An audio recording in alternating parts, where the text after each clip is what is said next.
नमस्कार, मेरा नाम जय कुमार है और आज हम पढ़ेंगे महान कवयित्री महादेवी वर्मा द्वारा रचित एक कहानी जिसका नाम है सोना। तो चलिए सोना पढ़ते हैं। सोना क्या है, कौन सी सोना है, इसको भी जानेंगे। महादेवी वर्मा के बारे में पहले थोड़ा सा जान लेते हैं। महादेवी वर्मा छायावाद की आधार स्तंभ मानी जाती हैं एवं आधुनिक मीरा कही जाती हैं। सोना कहानी तो है किंतु संस्मरण शैली में लिखी गई कहानी है उनकी।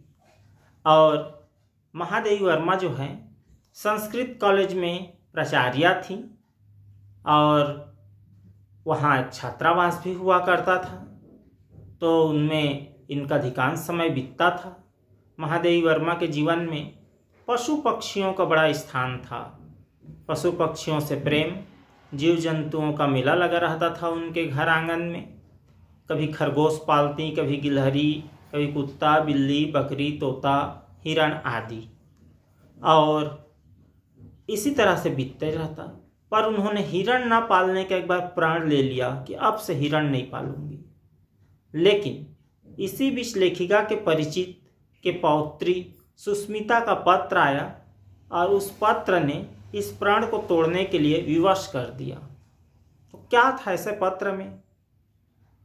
तो और फिर एक और बात, एक हिरण के बच्चे को पालना क्यों आवश्यक था उस पत्र में, तो उसको जानते हैं। पत्र आता है कि एक हिरण का बच्चा को पालना आवश्यक है, नहीं तो वो मर ही जाएगा। तो अपने प्राण को तोड़ती है महादेवी वर्मा और पालती है। अच्छा, तो प्राण क्यों लिए रखी थी? तो प्राण इसलिए, हिरण ना पालने का प्राण। तो इसका उत्तर है यह कहानी सोना। तो चलिए जानते हैं सोना के बारे में। तो सोना बड़ी ही सुंदर थी, शैशवावस्था में थी। हिरणी का शावक था। सोना भी इसी प्रकार अचानक आई थी, जैसे अभी किसी हिरण के बच्चे को पालने के लिए अचानक से पत्र आया वैसे ही। परंतु तब तक वह अपनी शैशवावस्था भी पार ना कर सकी थी। सोना सुनहरे रंग के रेशमी लच्छों की गांठ के समान उसका कोमल लघु शरीर था। छोटा मुंह और बड़ी बड़ी पानीदार आंखें सब उसके सरल शिशु रूप से इतने प्रभावित हुए कि किसी चंपक वर्ण रूपसी के लिए उपयुक्त सोना, सुवर्णा, स्वर्णलेखा आदि नाम उसका परिचय बन गए। लेकिन सबसे अधिक उसको सोना नाम से जाना जाने लगा। लेखिका उसकी करुण कथा बताती हैं। तो क्या बताती हैं कि एक बार एक निर्जन वन में हिरण लोग घास चर रहे थे, चौकड़ी भर रहे, घास चर रहे, मदमस्त हैं निर्जन वन में। तभी उन्हें शिकारियों की आहट सुनाई पड़ती है। सभी हिरण लोग भाग जाते हैं, किंतु सोना तो अत्यंत छोटी थी, कैसे भागती? नहीं भाग पाई। और जब सोना नहीं भाग पाई, उनसे भागा नहीं गया, तो उसकी माँ भला कैसे भाग जाती? माँ भी नहीं भागती और उस नन्हे बच्चे को बचाने के लिए अपने ओट का सहारा देती रहती। जितने भी बाण लगे या शिकारियों के निशाने लगे, वो उस सोना की माँ को लगे और सोना को सुरक्षित बचाने में उसकी माँ हरिणी जो है कामयाब रही, लेकिन खुद अपने प्राण दे डाली। शिकारी लोग उस मृत हिरणी को ले गए और साथ ही साथ पता नहीं उस नन्हे शावक को जीवित ले गए। शिकारी के परिवार में कोई तो थोड़ी मोड़ी दयालु महिला रही होगी जो उस शावक को नहीं मारी और उसे पानी मिला मिलाकर, दूध पिला पिलाकर 2-4 दिन जीवित रखी। अब इससे ज़्यादा जीवित रखना उस शिकारी परिवार में संभव नहीं था। यह बात पता चली जब सुस्मिता को, तो सुस्मिता ने उसको कहना चाहिए लेखिका के पास वो सुष्मिता ले आई।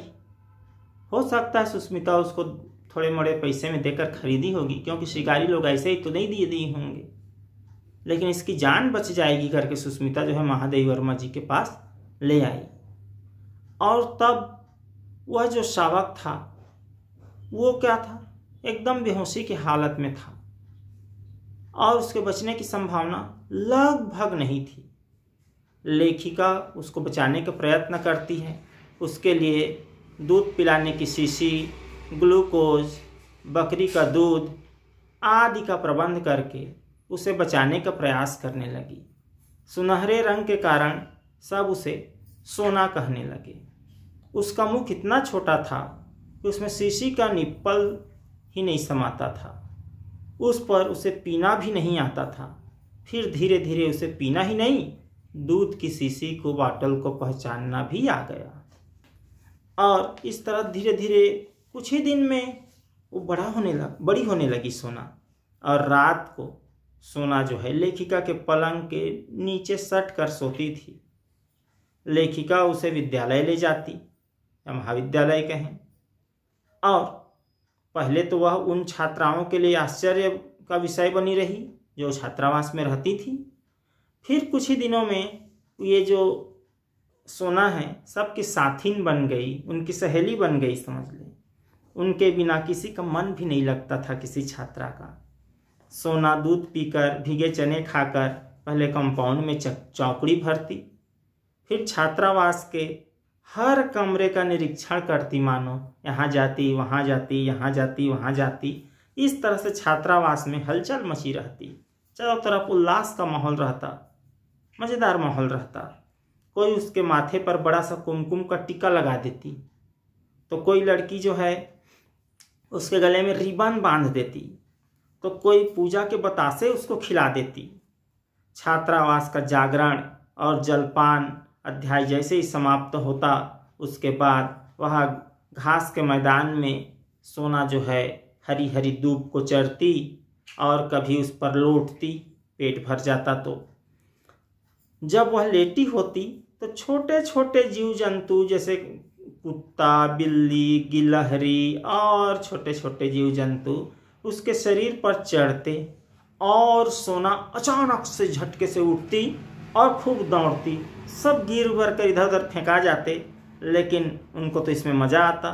से सब गिरते पड़ते उसके पीछे दौड़ते, घंटी बजते ही फिर प्रार्थना के मैदान में पहुंच जाती सोना। उसको पता हो गया कि घंटी बजते ही सब लोग जाएंगे, वो भी पहुंच जाती वहां पर।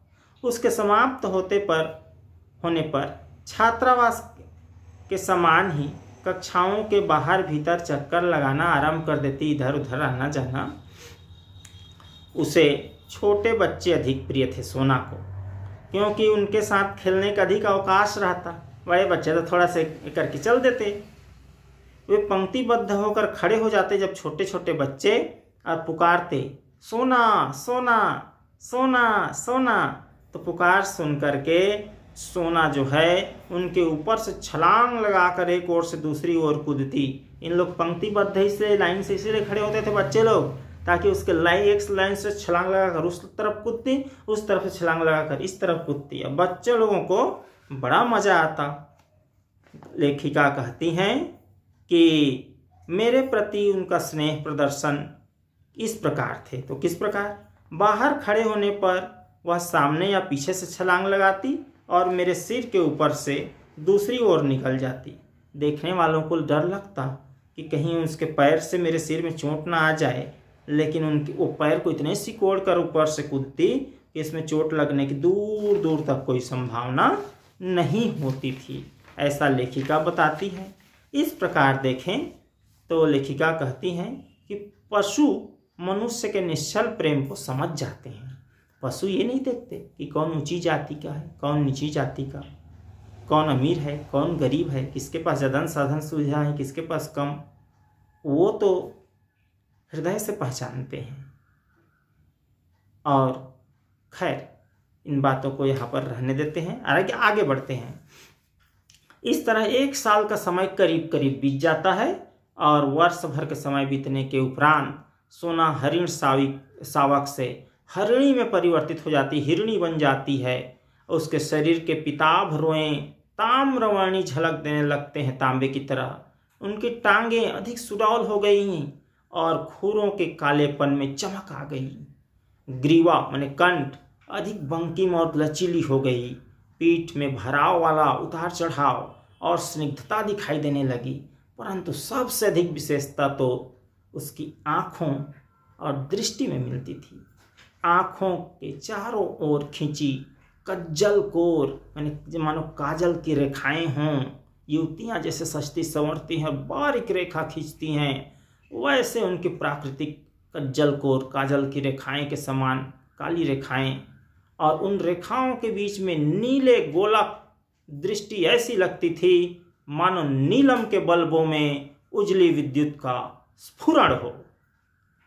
लेखिका आगे बताती हैं कि एक फ्लोरा नाम की कुतिया थी जो भक्तिन की कोठरी में बच्चे यानी पिल्ले दी थी। एक दिन जब फ्लोरा नहीं थी, जब फ्लोरा रहती तब तो ये इसको नहीं जाने देती थी सोना को, लेकिन फ्लोरा एक दिन नहीं थी, कहीं गई थी, तो सोना जो है पिल्लों के बीच लेटी हुई पाई गई। पिल्लों के बड़े होने पर भी उन्हें भी अपनी सेना में सोना जो है पिल्लों को भी शामिल कर लेती है। और इस तरह से क्या गजब का माहौल था, चारों तरफ हंसी खुशी। इस तरह से गर्मी के दिन आ जाते हैं, गर्मी छुट्टी के। और गर्मी छुट्टी के दिनों में लेखिका महादेवी वर्मा की यात्रा की योजना बनती है और बद्रीनाथ जाने की, और वो भी पैदल। तो लेखिका को तो पता था कि लेखिका के ना होने पर उनके जो पालतू जीव जंतु हैं उनको तकलीफ होगी, और सब वो पता था। लेकिन ये खास करके सोना को इसका आभास भी नहीं था कि लेखिका कहीं उनसे दूर चली जाएगी। लेकिन ऐसा ही होता है। सोना को बिना लेखिका के चहल पहल के जीने की आदत बिल्कुल नहीं थी, और वो यात्रा पर निकल जाती हैं। तब कहना चाहिए एकदम बेचैन हो जाती हैं सोना, इतना बेचैन हो जाती है पूछो मत। लेखिका 2 जुलाई को लौटती हैं यात्रा से, तो बिछड़े हुए पालतू जानवरों में एकदम कोलाहल शुरू हो जाता है। कोई आगे पीछे, कोई कंधे पर, कोई गोद पर, कोई पैर को ऐसे कहना के चाहिए टच स्पर्श कर रहे हैं, कोई और कुछ कर रहे हैं। मेला लग गया मानो। लेकिन लेखिका की नज़रें कुछ और ही खोज रही थी। क्या? सोना को खोज रही थी।